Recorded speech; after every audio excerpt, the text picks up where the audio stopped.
Yusuf diminta untuk datang ke rumah orang tuanya. "Mas, anak kita sudah datang." Sang ibu merangkul puteranya untuk duduk di sofa hitam. "Ada apa, Ma?" "Loh, bukannya Mama sakit?" Ibunya nyengir. "Itu cuma alasan supaya memancingmu datang ke sini. Soalnya kamu sudah menolak selusin gadis yang Mama tawarkan." Yusuf mendesah berat. "Ma, aku belum mau menikah." "Kamu sudah waktunya menikah, Yusuf. Pokoknya Mama gak mau tahu, kali ini kamu harus kenalan sama wanita pilihan Mama." Yusuf menghela napas lagi. Dia meminta bantuan lewat kode mata pada sang ayah. Ayahnya malah tertawa saja, tanpa mau membantu. "Kamu bilang suka sama janda kan? Ya sudah, kalau tidak suka gadis, kali ini Mama akan kenalkan kamu dengan janda beranak 3. Jadi, Mama bisa sekalian menimang cucu." "Ma." Yusuf merasa tidak ada harganya di depan sang ibu. Datanglah seorang ibu yang memutih ubannya bersama wanita muda. Mereka mengenakan blazer hitam. Rambut tertata bergelombang. Yusuf pasrah. Namun, dia mencoba untuk tersenyum. "Assalamualaikum, saya Yusuf." Dia menghadap wanita muda itu. Wanita tua yang giginya ompong itu tersenyum. "Kamu baik sekali dengan anakku." Calon ayah yang sangat pengertian. Yusuf membesarkan matanya. "Ini teman Mama, Zulaiha. Sudah janda 10 tahun. Dia calon istri yang tepat untukmu." "Ma." Yusuf rasa ibunya terlalu frustasi hingga menjodohkannya dengan janda ompong. "Aku sudah punya calon istri." Yusuf berdiri. "Jangan bohong kamu, Yus." Ibunya mengejar sang anak. "Aku tidak bohong, Ma. Kalau begitu bawa dia besok ke sini." Hanya itulah cara Yusuf untuk menghentikan ibunya yang jadi biro jodoh absurd. "Baik. Aku akan membawanya besok ke sini." Padahal Yusuf tak tahu harus membawa siapa. Lebih baik jomblo seumur hidup daripada menikah dengan nenek jompo. Ah, Yusuf. Membayangkannya saja bikin ngilu. Hanya ada satu orang dalam pikiran Yusuf saat ini, dialah Marwah. Safiyah kedatangan ibu mertuanya. Dia kepergok mengenakan baju dinasnya berwarna pink. Namun, sudah tak bisa ganti baju karena prosesi makan malam segera berlangsung. Untung saja hanya ibu mertuanya yang datang. Dia jadi lebih santai dalam berpakaian. "Kamu sangat cantik sekali, Sa." Ibu mertuanya merangkul sang menantu. "Loh, Mama kapan datang?" "Mama cuma mampir sebentar.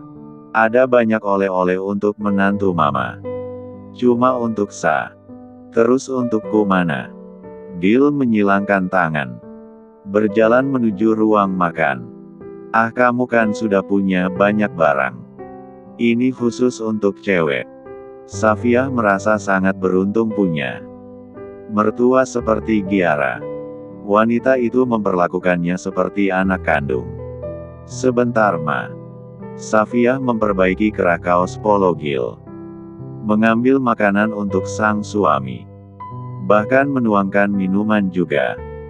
Giara memperhatikan Safiyah yang begitu telaten untuk memberikan pelayanan terbaik untuk suaminya. "Sa." Giara menggenggam tangan menantunya. "Terima kasih ya, kamu sudah menjaga bayi nakal Momi dengan sebaik mungkin. Kamu merawatnya tanpa pamrih." Lama sang mertua memandang Safiyah. "Momi kenapa?" Safiyah mengerjapkan mata takut ada yang salah.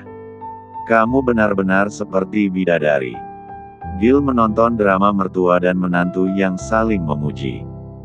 Dia merasa sang ibu lebih perhatian pada Safiyah dibandingkan dirinya.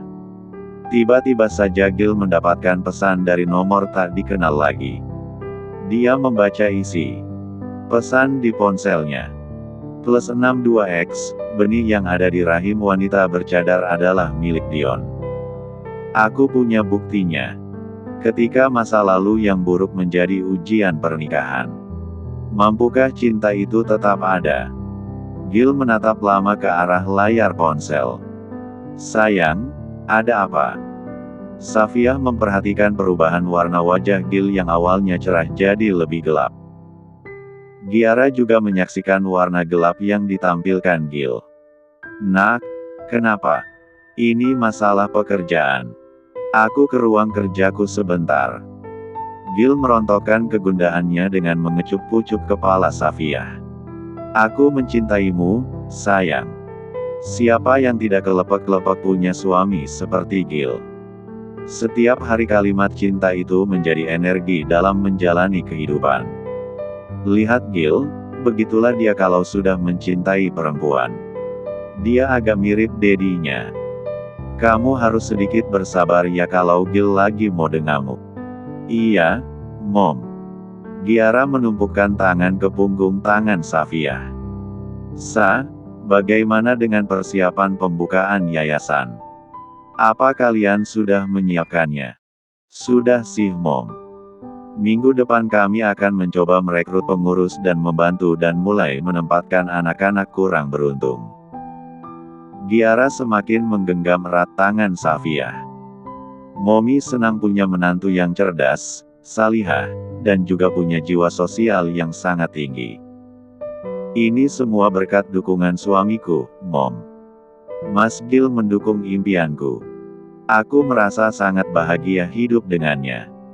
Safiyah menyikapi pujian itu dengan senyuman tipis. Dia tahu punya masa lalu yang buruk. Hanya saja Safiyah tidak akan mengumbar aib masa lalunya. Menyembunyikan aib adalah anjuran dan ada dalam hadis riwayat Muslim. Dengan menutupi aib itu akan menjaga kehormatan diri sendiri dan orang lain. Safiyah tahu ujiannya saat ini adalah aib itu sendiri. Terima kasih Mom. Momi mau menerimaku dengan baik di keluarga ini. Awalnya aku sempat suzon Momi tidak mau menerimaku. Momi bukan seperti mertua yang di sinetron itu, Asalkan menantu Momi seperti kamu yang mampu menjaga marwah keluarga dan istri yang baik untuk Gil, itu lebih dari cukup. Safiyah memeluk mertuanya. Dia tidak akan pernah menyia-nyiakan nikmat yang telah Allah berikan. Sementara itu Gil yang berada di ruang kerjanya menatap ke layar ponsel cukup lama. Dia sudah bertemu dengan banyak karakter di dalam hidup. Aku tidak akan melepaskan istriku. Gil duduk di kursi kerjanya. Foto pernikahan yang tampak sederhana dibingkai mewah di atas meja. Bahkan ada ribuan aib, entah itu benar atau tidak. Aku akan mencintaimu, sayang. Meski Gil tak dapat menampik kegundahan dari si peneror. Lama dia berdiam sebelum memutuskan untuk mengetik pesan pada si peneror. Gil, apa yang kamu inginkan sebenarnya? Aku sudah tahu kamu adalah Dion. Untuk apa kamu mengusik rumah tanggaku? +62X, aku hanya ingin kamu berpikir bahwa Safiyah tidak layak untuk CEO sepertimu. Gil, lalu dia hanya pantas untukmu. Begitu. Jangan mencari masalah denganku. +62X, aku punya video aib istrimu. Kalau itu tersebar, kamu juga yang akan malu dan perusahaanmu bisa kacau. Gil, aku juga punya aibmu. Kita lihat siapa yang akan hancur karena aib itu.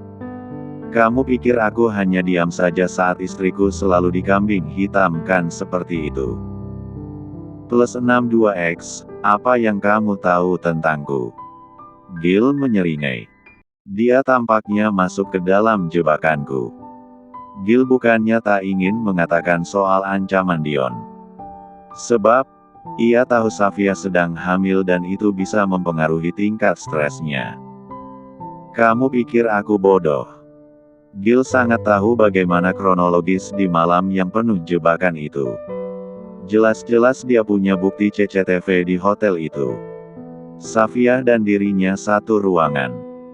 Dia mendapati ada bercak darah di kasurnya. Ponsel Gil berbunyi lagi. Mengindikasikan ketakutan si peneror itu tentang aibnya yang diketahui si CEO itu. Plus 62X, apa yang kamu ketahui tentangku? Kalau tidak kamu katakan, aku akan merusak sistem di perusahaanmu. Gil, jangan bersikap seperti Dajjal, kamu hanya manusia biasa. Aku tidak takut apapun, ada Allah yang selalu melindungi kami. Gil memang sudah lebih tenang sejak dia hidup bersama sang bidadari. Kedamaian itu ia rasakan setiap ibadah 5 waktu. Pagi di hari Minggu itu peresmian panti asuhan Asy-Syafi'iyah akan dilaksanakan. Safiyah hanya mengundang orang-orang terdekat dan kepercayaannya saja. Jangan gugup, kalau kamu gugup saat berbicara di atas panggung nanti, lihatlah aku. Aku akan selalu mendukungmu. Gil menggenggam tangan istrinya memasuki pekarangan gedung. Acara itu diadakan di lahan terbuka. Tiang-tiang tenda yang dililit oleh bunga mawar putih. Begitu juga dengan orang-orang yang mengenakan dress kode warna putih. Pembawa acaranya sudah memanggil nama Safiyah untuk naik ke atas panggung. Aku pernah berbicara di forum besar waktu kuliah, sayang. Tenang saja, aku tidak akan membuatmu malu. Safiyah melepaskan genggaman tangan itu. Gamis putih Safiyah melayang saat tiba di atas panggung terbuka. Dia memperhatikan orang-orang yang mendukungnya berproses menjadi lebih baik. Ada 2 keluarga yang membaur di sana. Tidak ada drama yang menjadi penghalang rumah tangga mereka. Tapi tetap saja Safiyah tahu hidup pasti berdampingan dengan masalah. Tidak ada hidup seseorang yang tak punya hambatan. Hanya saja bedanya adalah setiap orang punya cara tersendiri menanggapi masalah. Assalamualaikum, semuanya. Safiyah berdiri dengan percaya diri di atas mimbar itu. Mata bulat yang indah itu terus bergerak penuh keyakinan.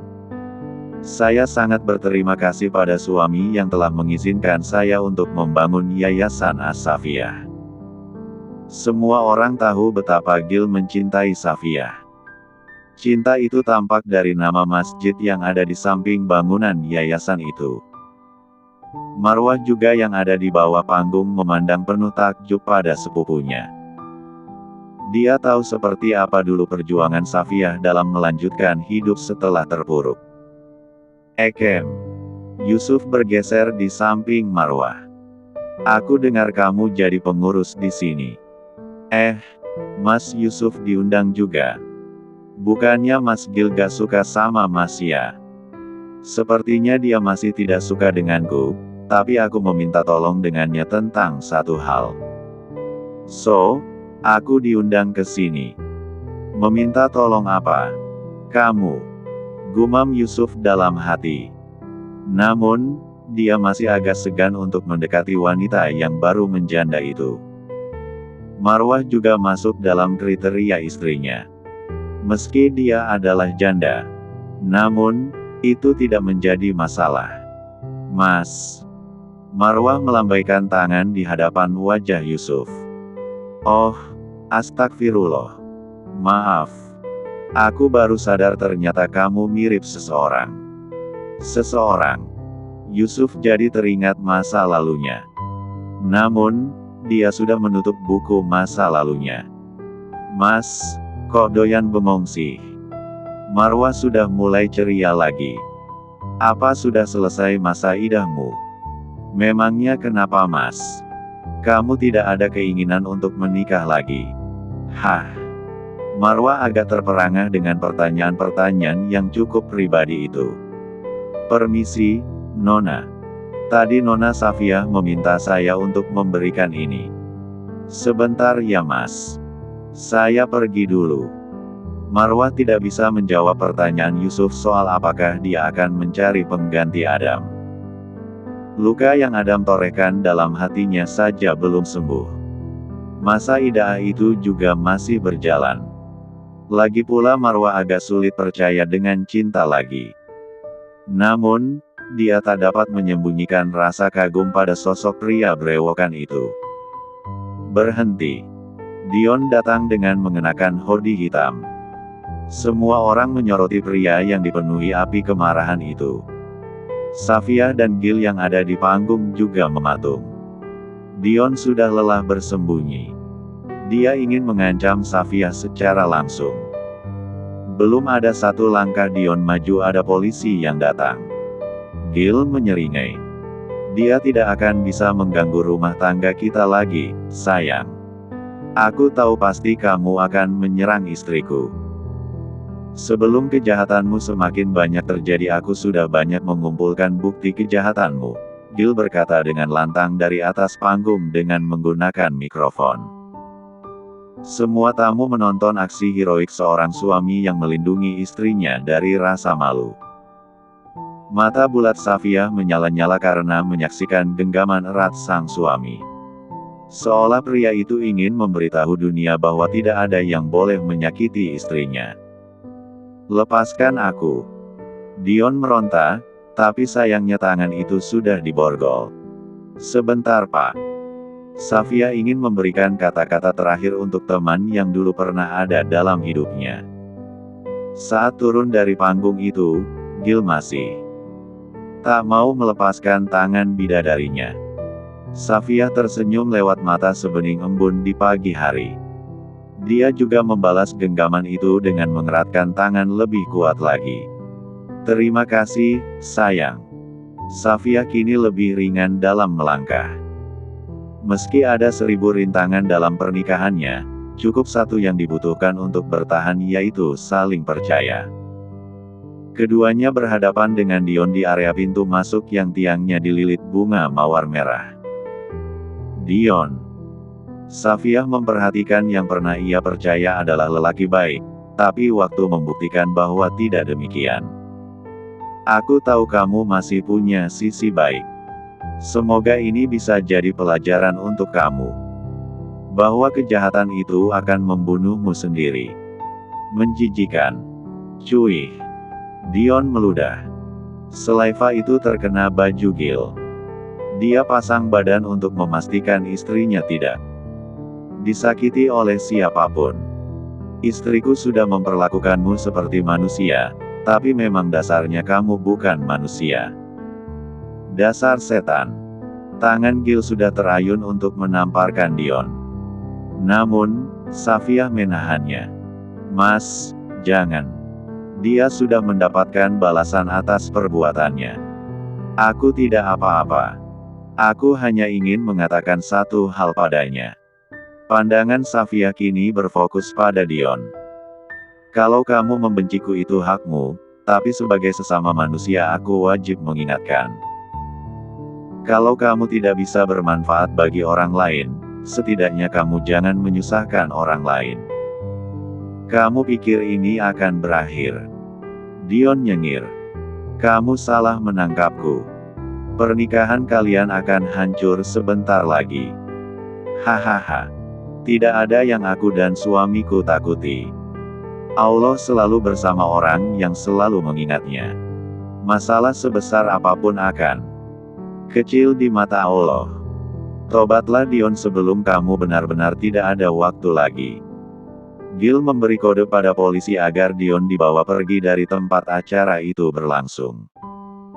Safia memperhatikan bekas ludahan Dion di jas hitam sang suami.